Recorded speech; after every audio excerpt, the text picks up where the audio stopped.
பயங்கரமாக டென்ஷனாக இருக்கே. இப்போ எதுக்கு எல்லாரும் தேவையில்லாதவங்க பற்றி எங்கள்கிட்ட பேசிகிட்டு இருக்கீங்க? நான் நல்லா இருந்தாலும் உங்களுக்கு பொறுக்காதா? மற்றவங்கள பற்றி பேசுகிறவங்க கண்டிப்பாக நான் நல்லா இருக்கக்கூடாதுன்னு நினைக்கிறவங்க தான் என்கிட்ட அப்படி பேசுவாங்க. உண்மைக்குமே மற்ற கப்பல்ஸை பற்றியோ மற்றவங்கள பற்றியோ என்கிட்ட பேசாதீங்க.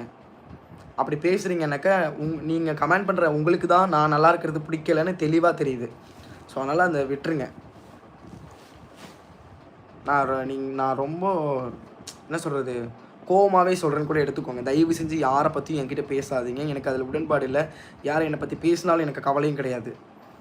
என்னை நிம்மதியாக விடுங்க. நான் நிம்மதியாக இருக்கணும். நான் நிம்மதியாக ஒரு வழியில் போயிட்டுருக்கேன். நிம்மதியாக வீடியோ பண்ணுறேன். எனக்கு பிடிச்ச மாதிரி நான் லைவ் வரேன். எனக்கு பிடிச்ச மாதிரி பேசுகிறேன். எனக்கு பிடிச்ச மாதிரி நீங்கள் கேட்குற கண்டென்ட்டை தான் நான் எடுத்து ப்ராங்க் கேட்குறதா இருந்தாலும் சரி, கண்டென்ட்டாக இருந்தாலும் சரி, நான் இதை நான் கரெக்டாக ஃபாலோ பண்ணணும்னு நினைக்கிறேன். தயவு செஞ்சு யாரை பற்றி பேசி நீங்கள் யாருன்னு எனக்கு காட்டி கொடுத்துடாதீங்க.